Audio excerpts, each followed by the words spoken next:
Rare Birds is an independent rock and soul band from Atlanta, Georgia.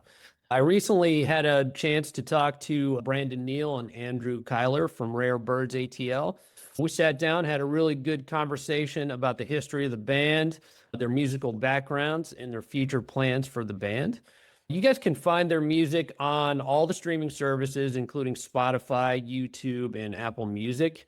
Check it out if you guys are fans of the Black Crowes and bands like the Allman Brothers. They have a lot of Southern flair to them, but they are indeed their own entity for sure. Their last album, ATL, was a long record, which I'm a fan of. Not a lot of bands are doing that these days. Every song kicks ass. It's a great album from front to back. So yeah, go check out that music. And without further ado, we'll get right into this interview with Brandon and Andrew from Rare Birds ATL. Okay, so guys, Brandon, Andrew, nice to meet you. What? Fan of your latest record, big time. I had Christian Powers on from Fortune Child and All Them Witches, and he actually turned me on to you guys. He's like, dude, Yeah, I you love check out Christian, this loved band. and Joe and Beau. Yeah, those guys are great. Yeah, and Christian was awesome. Kind of a new. I'm a big All Them Witches fan, so I've been following them for 10 years. And Yeah. when he joined, I was like, I got hip to Fortune Child too because I wasn't before. So yeah, and I just had him on. Great guy. They got a little scene down there in Jacksonville. It seems like there's a handful of really good bands down there. Yeah.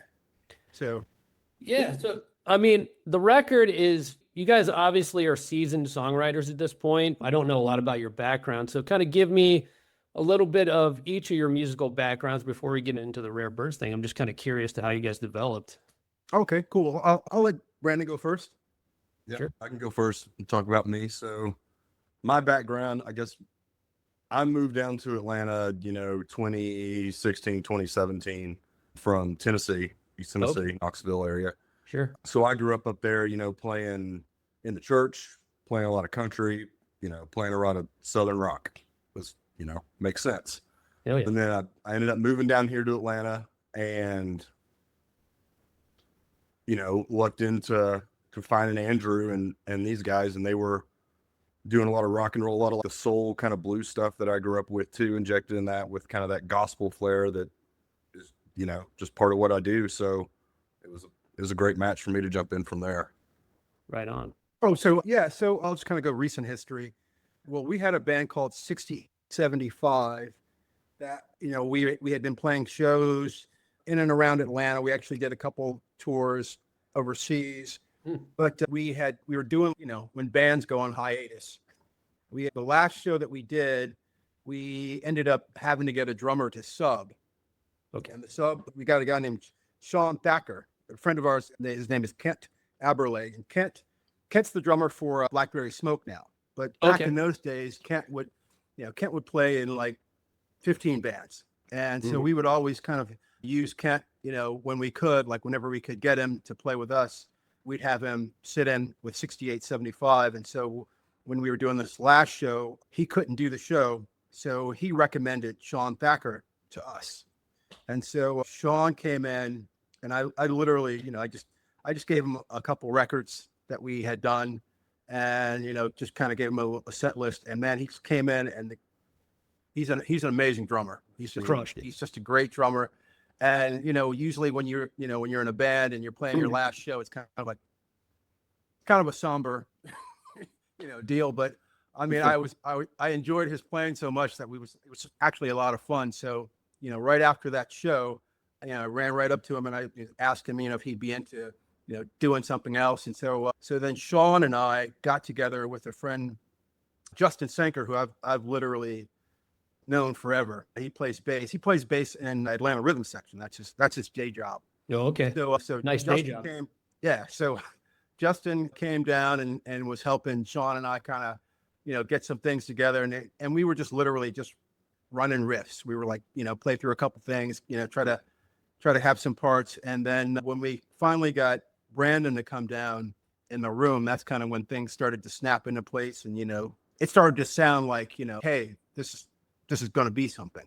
Yeah. And so, we played with Justin for a while and Justin, had, his touring schedule was such that we ended up having to get another bass player. And then finally we have now, we had Joe Joe play bass for us for a while, and then we have Ben Jerkins, who's on bass now. And, and then sometimes we still have, people subbing on bass, but that's kind of, where we are now. And we're just trying to do as much as we can with it.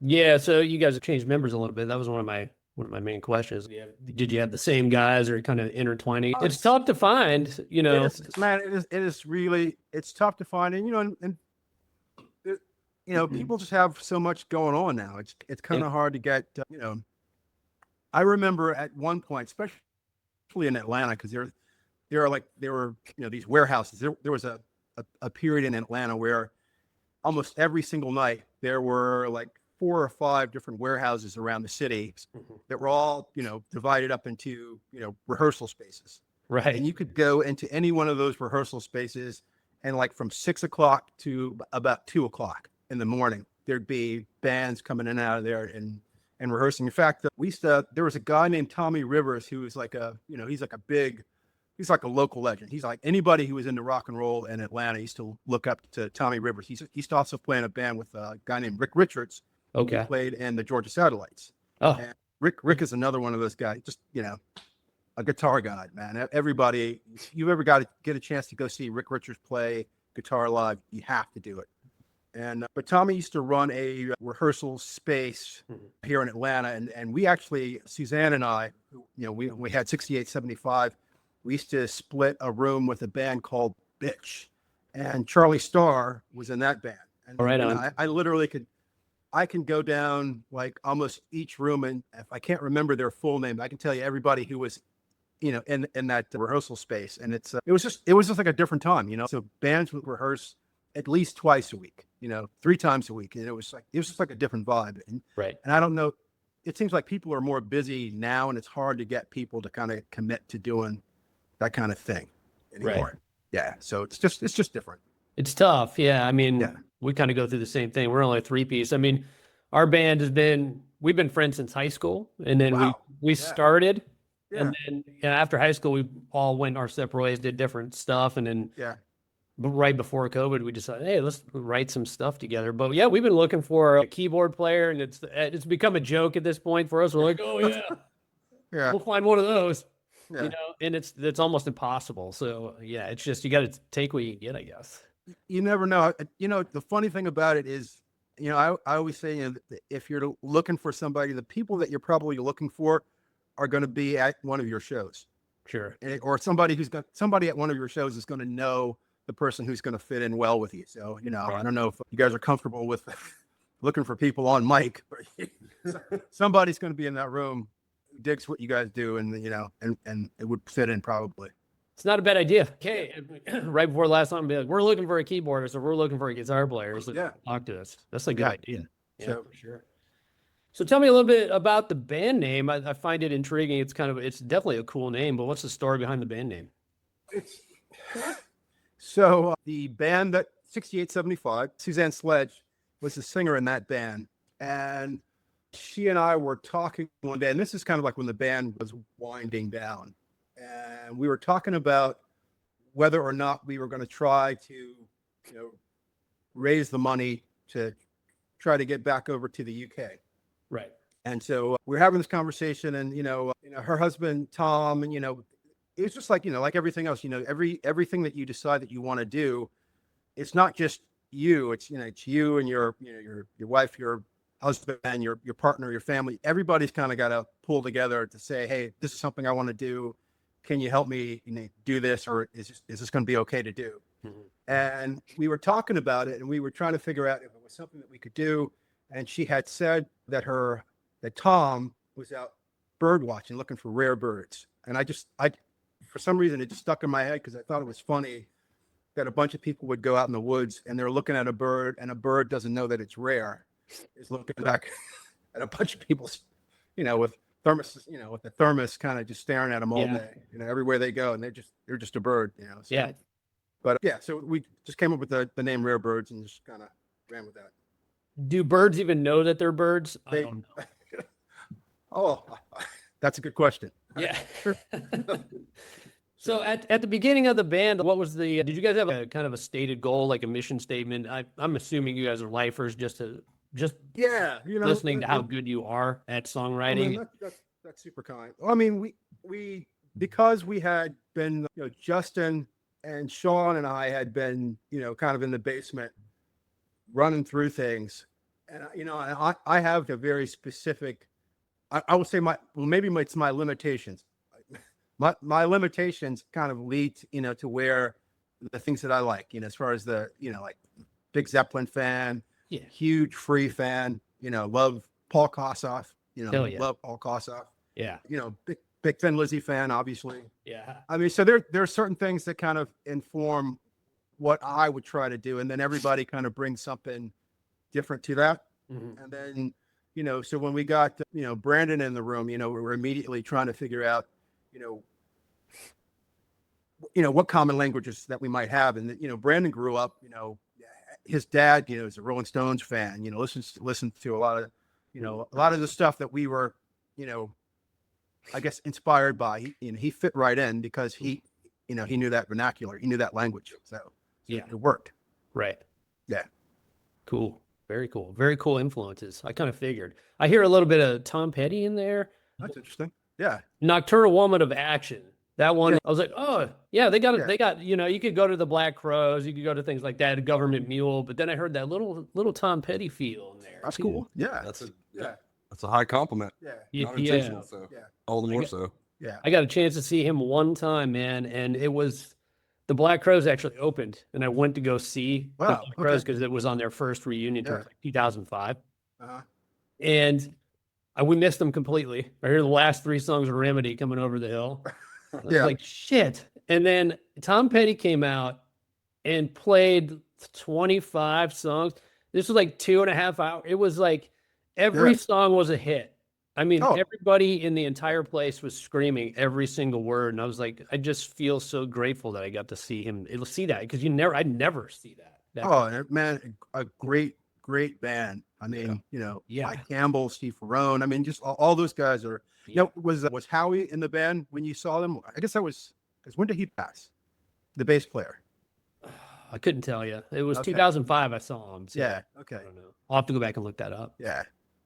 Yeah, man. Very, very, very good influences, Yeah. killer influences. Everybody you mentioned is awesome. And it shows in the recordings too. It shows in the songs. How did I went back and I listened to Early Days EP. It was a little more raw. Yeah. How did you guys, when you started recording, how did you approach your first recordings? Was it more of a live situation? Was it self-produced? Things like that. Well, all of our records pretty much are self-produced. We've had some really good, I guess, luck, and just in the fact, like Keith Evans is a guy. He's a brilliant guy. He works out of Asheville now, but he did Early Days, and we actually recorded that in Sean's basement. Sean and Keith had I guess you call it like a mobile studio, right? Because we're all like everyone else. Everyone's a huge fan of the Johns brothers. Glenn Johns, Andy Johns. You always talk about the legendary Rolling Stones mobile recordings. Yes. And, yeah. And so Keith and Sean both they both have these racks of these really old Neve preamps. So we had wires running everywhere. Trying to get as much of that old magic. And then Keith's got like a really cool, well thought out mic collection. And so I think on that first record, we had, guitar amps that we put like under the stairs in Sean's house. Like literally it's on a dirt floor, like in the cellar of his house. And we had the drums over in one corner, and Brandon's doing his vocals and killing it over near the washing machine. Yeah. So it's kind of like, we're just making it work. Yeah. The last record we did with a guy named Damon Moon over at a studio called Sandra Electric. Yeah. And another kindred soul, man. Immediately we started talking to him about, kind of what we were trying to do. And he's locked right in there. It's got, all the old compressors, all the, old, amp pre's. And that's what you're really trying to do, is just trying to, try sound that you have in your head and help get someone to help you kind of, translate that. Right. We're kind of at that point too. I totally relate to that. I mean, we did our first recordings in our barn.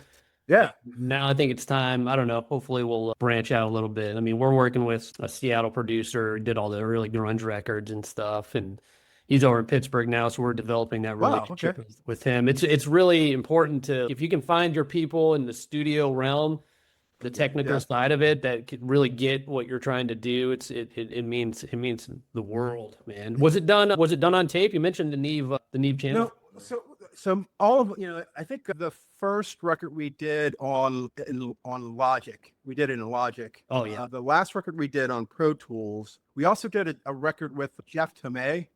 Now Jeff Tomei works. You remember there was well, I think they're still going. A band called Jackal. Oh yeah. Yeah. So Jesse from Jackal, behind his house up in Kennesaw, he's got like this, this amazing studio. And so Jeff Tomei works out of that studio. It's called the Cock of the Walk. Okay. And so, and Jeff literally, it's like when you start talking to Jeff's bio is, he worked with, he's done stuff with Smashing Pumpkins. He's done stuff with, he's been in the room recording Ray Charles. He's been in the room recording. Yeah. Yeah. Just like literally amazing things that he's actually had a hand in recording. I think he's also worked with Mother's Finest, which Mother's Finest they're a band that's out of Atlanta that is kind of known regionally. It's almost kind of like Marshall Tucker. Like everybody in the South loves Marshall Tucker. When you go to other parts of the country, maybe they know him, maybe they don't. Right. Mother's Finest is kind of like that, but they're also huge overseas. Yeah. But he's worked with them, which anybody who's worked with Mother's Finest, I love. Right. I just think they're incredible as well. Yeah. I'll check them out. Oh man, gosh. Yeah. If you can, especially like the live records, right? They're one of those. Some bands are kind of like they have great records, but somehow just when you see them live, it's like a whole completely different world. Mother's Finest live is like nobody else. Yeah. They're kind of the goal, man. I mean, the studio, you're under a microscope, you can make it sound pretty good. Yeah. But playing live, it's like a totally different game. Especially if you're doing it, if you're plugging in and just playing, if you want to become a really good live band, it just takes doing it over and over and over again. It doesn't come, very quickly, at least not from my experience. It takes a little bit of time to get that chemistry, Well, I mean, the latest album at ATL, I assume that stands for Atlanta. Yeah. Yeah. Seems like a little love letter to Atlanta, Georgia. How did that inform the lyrics and the music for approaching that record? I'm going to let Brandon's our storyteller, man. Sure. Yeah, I can tell. Yeah. There's a lot going on in there. Yeah. Yeah, man. Well, I mean, I guess so. ATL, that was our first full-length album. Yeah. Some of those tracks were, I think 3 or 4 of them were probably released in early days, maybe. Yeah. Were in the first EP and added to it. Right. You're right. I mean, from a lyrical standpoint, I guess it really feels like it was compared to the first kind of few EPs where it felt like where he was saying we're all kind of informed by our own languages. Mm-hmm. We came together, we found a common vernacular, and then I think we were able to produce some pretty hot tracks. You're like, oh, I can see where they're coming from with that. I can see where they're coming from with that. Right. So for ATL, I feel like it was probably a little more of, okay, I feel like we've grown into our bodies a little bit. Mm-hmm. We know a little bit what we can do, how we can lean on each other, and what we each bring. Now we're going to write some shit that's just Rare Birds, right? Right. And so, and for me, a big part of that was, that was also just in my life. I was, leaving home where the family was, moving down here, right, starting a new life, ditching a ex-girlfriend of several years, right? So it's this whole, what is life going to be, man? I got to go hack it out for myself. Right. And then, realistically, I think kind of finding my new place, coming into this new place, finding, I guess, kind of these group of guys that we connect at least enough at first. And then, we're kind of developing the sound together and it feels good. And it's starting to feel like, it really kind of felt like at a certain point, man, I'm sorry, I don't know if all the language going into the interviews, but say what you want. It's fine. Okay. But it was almost just like this kind of like new vision of saying, oh man, I can create something that's mine. We can create something that's ours. Mm-hmm. And that's part of, for my personal journey, Atlanta was, the context for that, you know. It was the backdrop, and it was part of me finding that out with these guys. And so I think inherently in those songs, you see a lot of me, I guess, trying to find, there's a lot of emotion in that, in those songs. I think most of them are focused on something about myself, obviously. Right. But I think that's because I was figuring that out, and this was part of kind of where I was finding home, and I was able to work that out and kind of really, honestly, coming from singing gospel and country and paying the bills before, you know, really finding, this is me, this is what I'm dealing with, this is what I have to say, this is where I am, these are the people around me. And I think that kind of, Yeah, great answer. Yeah, that's awesome. You know, one thing I love about ATL is it's a long album. It's 14 songs. I love it. You know, we all know the hustle. I mean, you guys did an EP, it's short. You know, I think we're dealing with shorter attention spans as artists. Yeah. But, you know, what I've found, it's not my jam to release singles. We're doing it, but it's not as fun. I don't know how you guys feel about that, but the long form, do you guys still enjoy the long form album, I guess? Because I mean, 14 songs, it's pretty punk rock of an attitude these days. So here's the statement.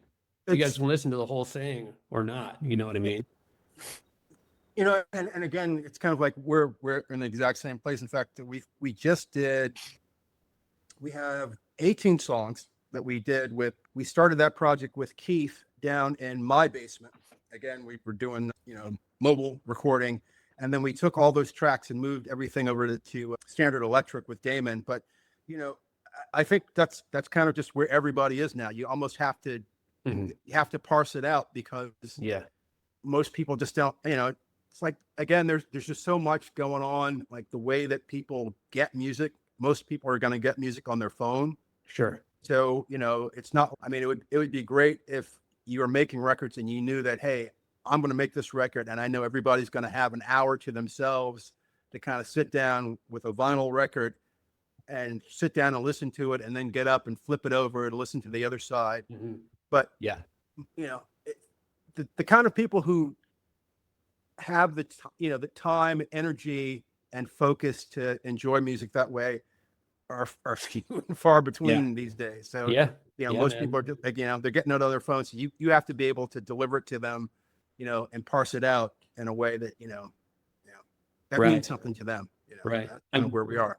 I mean, I'm a vinyl guy too, and it makes total sense what you're saying. It's hard to find the time to do it because everybody's so busy, but I still make time to do it. I think with our band, like, we're having the conversations like, yeah, let's do the singles, let's put them out. But my recent idea, and I told my fellows, I was like, why don't we just do the single thing, and then we'll press a vinyl record and we'll only sell that at shows. Don't put it online at all. And that'll be the bonus for the people coming to the shows that actually get the physical copies. Because those are most likely people that are going to buy that anyway, you know, with the level that we're all on, you know, as far as like being into. Yeah.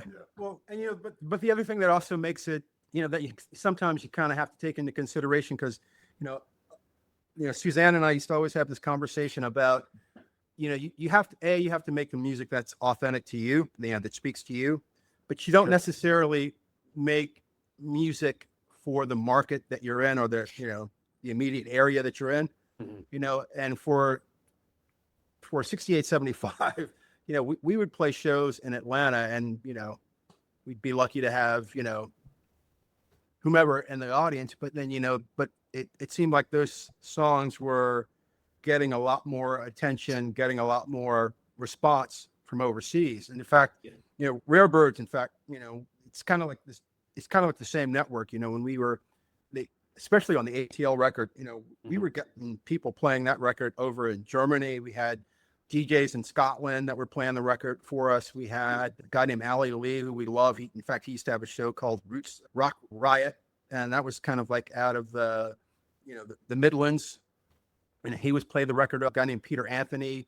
I don't know if you ever heard Radio Caroline, you know, there's all the famous pirate radio station in the UK that is on the boat. Of course, they're no longer on the boat, but you know, when they started in the 70s, they were on a boat that used to literally just, you know, float up and down the river. They made a movie about that, didn't they? Yeah. Pirate radio.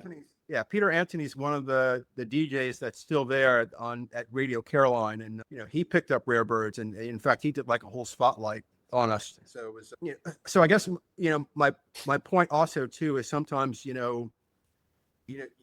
it's great if you can, make your records and you have people locally who are into it and they're coming to your shows and they're buying your vinyl, but there's like a whole other audience, that really might have a completely different reaction to it if you can figure out a way to get it to them. Right. And that's kind of, something that we always try to keep in mind too. Oh yeah. I mean, rock and roll still very much alive in the UK and Europe. Oh yeah. It'd be great Yeah, to get out yeah. there, but we'll see. Yeah. Be awesome to see you guys get out there. Well, tell me a little bit about the Atlanta scene, because I'm kind of curious, because, I've told you a little bit about what's going on up here. I mean, Atlanta is known for birthing a wide variety, very diverse batch of musical acts over the last decade or so. I mean, what's it like carving out your own niche in the Atlanta area these days in 2025?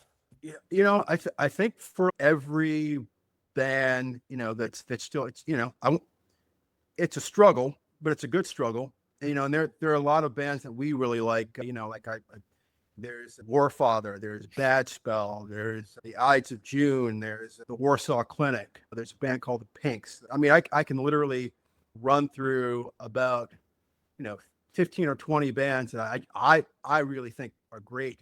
And and everybody's kind of doing the same thing where they're just trying to, you're recording your songs, you're trying to get gigs, trying to get people out to your gigs, trying to create some excitement. And it's kind of a challenge too, because,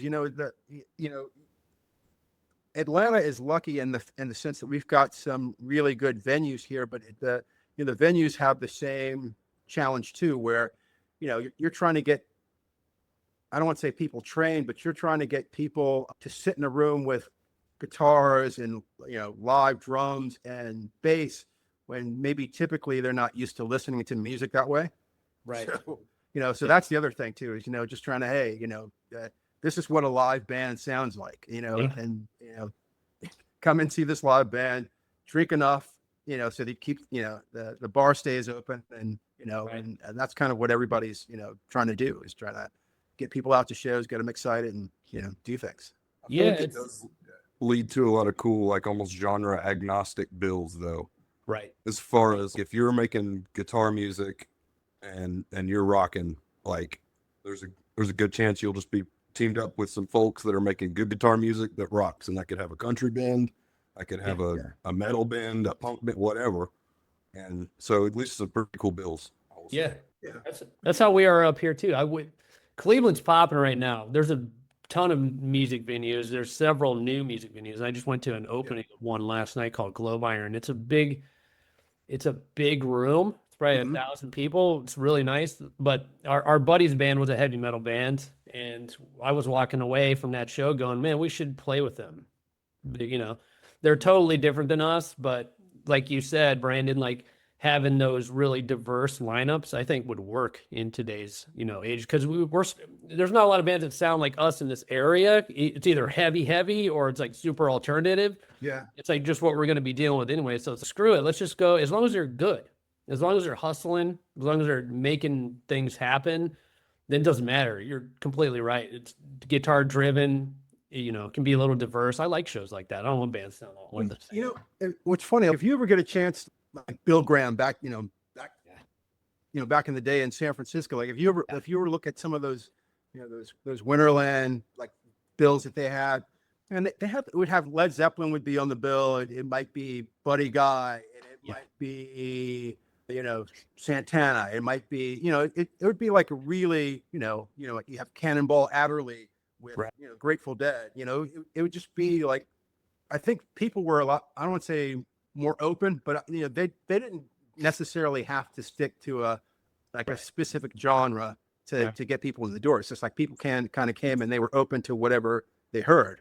Right. So, yeah. So, I mean, so in that sense, I kind of think it would be almost cooler if you could get people to do that. It's just kind of, I think it's a little tougher now because kind of people, how to put it, I don't want to say people have preconceived notions about what they can and can't listen to. But, Right. It's I think it's a little harder to get people to kind of make that stretch now. Yeah. Right. So, Yeah. Well, it's tough. But I don't know. I think it, the live scene, it kind of needs to be that way. Like, Yeah. I just, to have 10 heavy metal bands on one bill that sound the same, it's just, God, it's boring after a while. Yeah. Well, Like- I grew up in Cleveland. Oh, So- you did? Yeah, I grew up. Okay. Yeah. So, Cool. I mean, and it was, but You know back what? then, I think the other thing too that's a little bit different is radio. Radio had a huge Yes. influence on not just what people listen to, but just how they discovered bands. Right. Because I don't even know if is WMMS, is that still a thing? It's there? still around, but it's not like it used to be back then. Yeah, Like full album sides. yeah. I mean, it's like they used to have.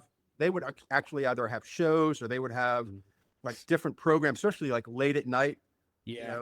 They would they play new bands. There was Right. there's like a big soul station over there called WJMO when I was a kid, and the kind of cool thing was like certain bands would cross over on the soul station, and so you might hear the same song on the soul station and if you would hear on the rock station, just depending on when.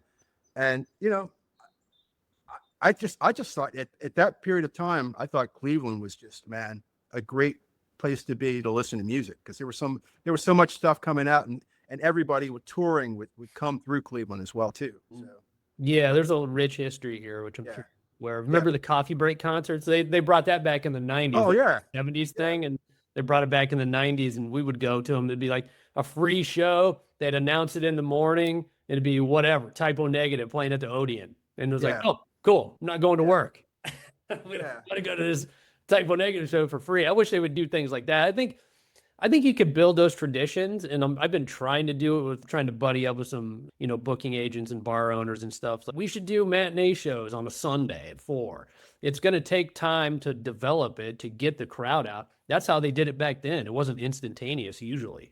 But yeah. it's cool to like collab with like bar owners if somebody's like really into your band. It's, well, let's do something different. Let's get people out on a Sunday and do some drink specials or whatever. Just get them out, have a good time, and they're home by 7. Yeah. Or 8, it's not a late night. It'd be cool to see more things like that going on. Yeah. I mean, next week we're doing, there's a club out in Woodstock, Georgia here, and they do a bike night, Yeah. and so we're going to go out and play bike night on Wednesday, and it's 6 to 9, and the whole idea is that, we're just trying to do anything we can to get in front of an audience. And I'm kind of laughing too, because Brandon has more history actually playing Bike nights. bike nights than Yeah. Yeah. than we do. But I mean, I'm excited, just to have an opportunity, to go out and maybe play in front of some people who haven't heard us, and then also to kind of have it be earlier on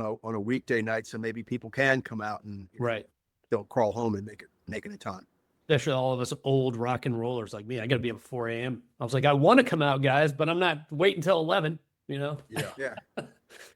How do you guys approach your live shows? Is it pretty much just plug in and play? It feels like that's what you guys do. Analog amps and all that. Yeah. So- I mean, so it's, and again, the live shows have kind of a different energy. I mean, we have, some of the shows we do, we have a guy named Andy Tegedoff who sits in on keys with us. Oh, cool. Yeah. He's known as Tegatron. Okay. And, so when we get a chance to do that, those have kind of a different feel. We've done some some shows where we have Martina Pippian, she'll kind of do some background vocals with us, and those kind of have a different feel too. It's kind of, That's it's great. a little bit different. I mean, what do you think? I mean, I feel like we also, depending on the, I feel like some live sets, we got a 10 o'clock set time, you're playing for an hour, go rip it for an hour. Yeah. And then some of them, when we do bike night, it's going to be 6 to 9, where we're going to be playing probably 28 original Wow. songs, Wow. over 3 hours, because Yeah. we're not doing a lot of, Yeah. long solos so in that one, that's a long controlled burn, but man, by the end of that second set, 3 hours, when you've just got to push out whatever you got left, Right. it can rip, man. So, When you have a bunch of guests on, I bet it sounds so damn good sometimes. You guys wish you could just have that band every time. Yeah. Like back in the good old days, like Skinner having, what was it, 7 or 8 people on stage, or 9 even? Oh yeah. You You know, know, you have to think about like just just the crew that they must have had to kind of make that happen every night. So there's actually a gentleman, he's down in Akron, yeah. Andrew, and he was Leonard Skinner roadie for the entire 4 years that they were Wow. famous. Yeah, the original band would come up here, and what's weird is I never knew it, but I always thought that there were like some deep roots with that band up here for some reason. I just had this feeling, Mhm. and then I read this article about this man. His name is Craig Reed, and he just hooked up with the band in Kent, Ohio, one night in 1973. He was waiting for the Who at some hotel bar so they could party with the Who. Yeah. They were on tour with Skinner as openers in '73 tour, their first night. Wow. And then Ronnie Van Zant just scooped him up at the end of the night. They were partying, they became friends, and he was like, "We need a roadie. Meet us in Jacksonville in 2 weeks." And he was Plane Crash Survivor, the whole thing. So it's just, weird things like that. Yeah. So It's a small world after all. But switching gears, going back, I had a question because it feels like these songs are a little road tested before you go into the studio. Is that what you usually do? You just kind of write and play and then go into the studio. They seem very seasoned. well, hey, thank you. I mean, do you wanna Yeah, I would say that's a compliment. I mean, I think the songs that we have released thus far, I would say they were probably pretty well road tested. I mean, we spent quite a bit of time, working up the instrumentation of it with everybody, shedding it in the basement. And then I probably take my time on the lyrics longer than I need to. Yeah. So and then we play them live. I mean, we probably played most of those for a couple of years by the time that we recorded them. Right. The ones that we're about to release were recorded a little more earlier on in their tenure. Yeah. Oh, really? Okay. So it'll be, Yeah. yeah. But and then there's a lot of times too we'll have so the new record we were trying to get the bass and drums down because for some reason the drums sound really good in the basement in the house here, and so we decided that we were going to record the drums down there. But by the time that we actually we recorded everything, and then everything kind of sat around for a while. So by the time we actually Brandon, Andy, and I got back in the studio to kind of just do some overdubs. Mhm. Some of those songs had changed, and especially once we put some parts on, keyboard parts on it that we typically hadn't done live, and so once you start to hear those things, and then maybe we kind of strip some of the guitar parts down or change some of the guitar parts, and it's kind of interesting how those will grow actually because of what you're doing in the studio, and then you go back out and you're trying to play those things live. Right. So, Yeah. It gets weird. We were recording during COVID and never played the shit live, and we're like, "How's this going to sound?" And we're still working it out. Damn, man, we did all these overdubs and stuff, and it sounds great, but it's like, how as a 3-piece do we pull it off? Yeah, it's work, man. It takes a little bit of adjustment and kind of tinkering to get it down sometimes. Yeah. COVID and I mean, that was just such a weird period because I mean, when not every band rehearsed or were even writing or doing anything, and we decided that was something that we were going to do, so we tried to configure the basement so that we could do that. Of course, nobody knew what was going on. I mean, you're trying to just do the best you can, but I mean, it was just a really interesting period of time to try to write songs, and you don't really have shows. Right. So, yeah. I can tell you, we're terrible people, but we just acted normal. We're just like, we're just gonna get COVID together, guys. Let's go. But we stayed away from everybody, but us three, we just kind of hung out because we're like herd immunity. Yeah. Yeah, we're like, let's go in and get natural immunity. Yeah. Well, worked out all right. But again, I mean, we were lucky enough that we had 4 people that we could get into the room, and then everybody, do whatever they could to kind of make it happen. Because when you're in a band, it's not just the people that are in the band. It's your loved ones. It's your family. It's the yeah. That's what I mean. We stayed away from everybody else, but let's do what we can. And actually, we never got it. So I mean, we didn't, not together, not in the room. It took a long time. And you said you guys you rehearsed in a barn? Yeah, our guitar player has a property with a barn That's on it. awesome. We're still pretty much there. Yeah, it's cool. It's nice having that. Yeah. Nice having a big Crank up in room. there. Yeah. Kind of do whatever you want in it. But I set up a jam room in my house up here in Cleveland too, so I'm going to be writing that way too, on my own. So it feels good too. I've been moving around for 5 years. Just got my practice kit set up in here and some guitars and stuff. So it feels good to be back on all that trip for sure. When I was a kid, I remember the Oberlin College. Yeah. Oberlin College is, I guess, they call it like a hippie college.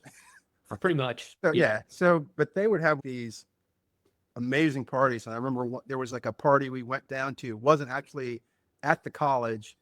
It was, they had some kids who were at the college had rented out a barn on this farm.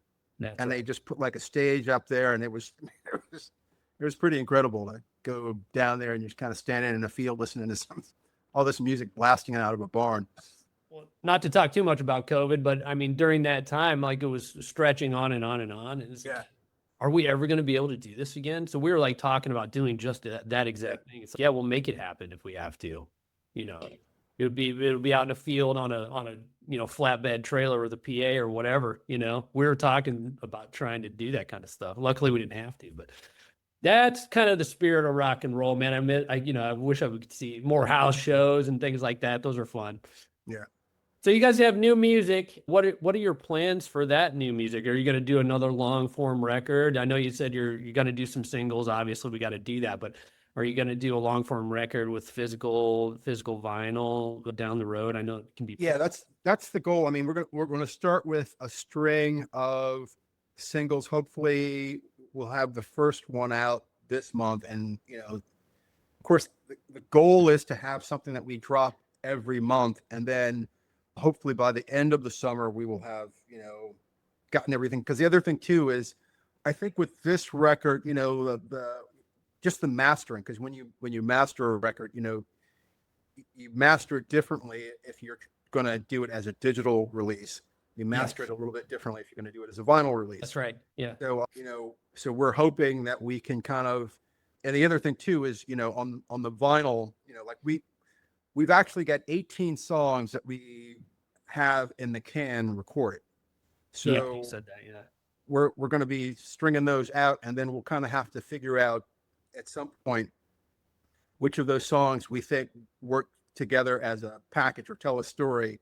And then it might be, those will be the 9 songs that we'll put on the vinyl product. And then, and then we might do something, sometimes we'll do a CD only just to kind of like have something where we can have everything on. Because that one of the great things about a CD is you can put a ton of songs on a CD. Yeah. And that's just, they still sell. You just have a document that, hey, this is what we did at this period of time. Right. And they still sell at shows. People Yeah. still buy them. I mean, statistically, it's Yeah. pretty wild what they do. I mean, people still do want the physical thing. Like we're talking about going out and doing physical flyers for shows too. We'll do the socials and then go to the venues and pass out flyers at the shows. We're talking about doing things like that. It still is effective because you're talking to somebody in person. Yeah. You know? Well, I think people still want that. We do flyers for every show that almost every show that we play, we still, because and the funny thing about it is, you put the flyers out, and it's really less about promoting the show and more about just trying to get people to remember your name. Right. So, so maybe at some point, might stumble in or that's how it worked back in the day too. I mean, we constantly seeing bands on telephone poles and stuff. Yeah. Yeah. Even if you don't go to the show, you're like, that band name. That's super cool. Yeah. There's a band in Atlanta called Gringo Star. Ringo Starr. Man, I love Gringo Star, and they do these things. They would get like wood pallets, and they would paint the pallets, and they would put their show information, and they would stick it somewhere crazy, like in the median of like a roadway or something, or you're walking down the street and you'll see it'll be nailed up on the top of like a telephone pole, and you're like thinking like, what time of night did they have to come out and drill that thing up there? Right. And it'll just stay out there for forever. But it's kind of cool because you're driving around the city and you'll see all these pieces of wood or whatever that they've painted and stuck up on wherever. And here we are talking about it. Yeah. And it gets the show out. Yeah. So, Right on, man. Well, what are your guys' plans for touring for the year? Are you actually booking some tours, or you know, a lot of bands do these little cluster tours of 10 days or 5 days and then go back home. Now it seems to be the more reasonable way to do it, and it's less expensive. yeah, well, I mean, what we're trying to do is we're just trying to branch out regionally. We're doing, we play, of course, we play Atlanta, we play Macon. We're trying to get up to Nashville. We're trying to get up to Asheville. We're trying to, at some point make it, down to Florida. So the whole thing is like constantly having conversations and trying to figure out what bands that we can kind of do a home and away with. We'll play a show opening for them there, and then they'll play a show for us here. So we're constantly trying to do that, and then you just try to stay on top of playing. We're really fortunate in the sense that we have a number of venues in and around the metro area. Because the other thing, Atlanta has 6 million people. So there. I mean, if nothing else, there's so many people here that we could just try to get in front of who have never heard us. We when we play Athens, Right. we're always running into people who that will be the first time that they've heard us, even though we've been doing it for 5-6 years now. Yeah. So I mean, Yeah, a lot of people. but the goal is always to try to, again, stretch your footprint as much as you can, and then on top of that, it always kind of comes back to your support system. I mean, we're lucky in that our merch manager is Mrs. Neal, so that's awesome. Social media, Yes, hosting, yes, yeah. all that, man, all of that stuff. So Right it's just really great that we have mayor support, because it makes it super easy for us to go out and do some of the shows that we do. But of course, the short answer is yes, we want to try to stretch it out as much as possible, but it all kind of depends on what everybody can comfortably do. Right. Yeah. We're in the same boat.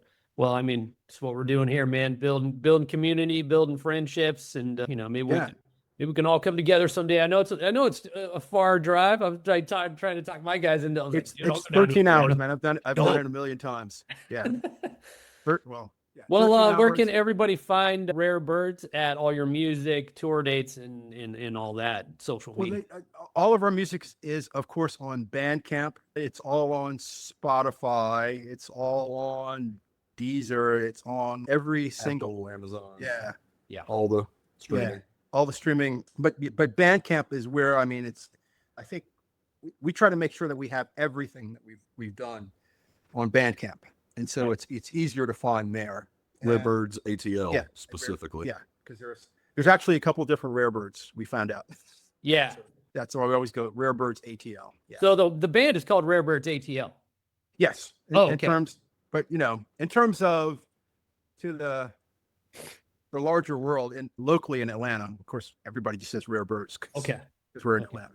Good. No, I was a little confused about that. Is like the album called ATL? Okay, but so that makes sense. But yeah, I mean, all of our social, everything that we do that's facing, I guess, the world at large is Rare Birds ATL, just to kind of make sure that, distinguish ourselves. But on stage, I'm saying Rare Birds. Yes. Okay, right on. Yeah. At Rare Birds. ATL. Okay, at Rare Birds ATL. Yeah, that's it. All right, guys. Well, that's about all I have. Man. Anything else you want to say before we sign off? I love Cleveland, man. Thanks for having us on, man. Appreciate it. Enjoyed the talk, man. Yeah. Let's do it again, man. When you guys get some more material, let's keep talking. You guys are always welcome to come back on. Just reach out to me, or I'll reach out to you, and we'll keep talking as more news and new things come about, and we'll keep it going. Is Di Fiore still a thing up there? Di Fiore, never heard of it. Di Fiore's music shop, is that still a thing? It might be. I can't speak to that. I mean, there's a Guitar Center right by me. I go to this place called Sweetwater. Yeah. I mean, those old guitar shops, they're awesome. There's one down in Kent called Woodsy's. It's been there for 4 years. Yeah. There's of course there's the famous one down in Akron called Lay's. So I don't know if you've ever been there. Well, it sounds familiar. I don't think I've been there. There was Lay's. Yeah, Lay's Guitar Shop is actually the guitar that Jimmy Page, that Les Paul, his main Les Paul, came out of that guitar shop. Joe Walsh bought it at Lay's, and then he bought two, bought 2 Les Pauls there, Yeah. kept one and gave one to Jimmy Page. And Yeah. so that, so that's always the famous thing. And I always love, anytime I get in Akron, I always go down to Lay's Guitar Shop. Dude, there's a ton of stories. We could just do a podcast on Northeast Ohio rock stories. It's endless. It's crazy. This is rooted in rock and roll, this place. Yeah, Man, they could put a museum up there or something. Yeah, maybe they will. Yeah. That's a good idea. Yeah. I'm doing a podcast on the Rock and Roll of Fame. I'm always a little mixed on even talking about it because it seems so silly sometimes. But Wow. yeah. Well, the Black Crowes almost got in. They're one of my favorite bands. So I was kind of on the fence though. I was like, ticket prices are just going to go up. You guys get that, So maybe next time. Maybe next time. They haven't put Free in there yet. Yeah. Free's not in there. No. Yeah. Bad Company, I guess they got in. Is Deep Purple in there? I don't know. Dude, there's a list. If you look at the list of these bands that are not in, it would blow your mind. Go check it out. You'll freak out. It's what are you not? Man, great meeting you, Beau, man, and we really appreciate your time and Absolutely. Okay, nice talking to you guys. I'll try and hook you guys up with Handsome Jack. They're a killer band. We're gonna play with them on June 13th. They're from Buffalo, New York. Yeah. Definitely check them out. You'll love them. They're great. Every song is good. It's short. It's retro sounding, but it's like real. It's like a Howlin' Wolf, Rolling Stones mix. They're fantastic band. I love Howlin' Wolf. And you guys should definitely hook up with them because they tour quite a bit. So they might be able to get you guys some shows. And Buffalo Killers I think Buffalo Killers are out of Cincinnati. Have you heard those guys? Yeah, I've heard of them. Yeah, they play up here. Yeah. Great. Okay, man. Thanks. Have a great day, buddy. man. We appreciate Thank you for talking to me. I'll give you some more details later, but thanks for talking and good luck out there. And we'll hopefully talk again. Rock on. All right, man. Take it easy. Have a good show tonight. Thanks. See you.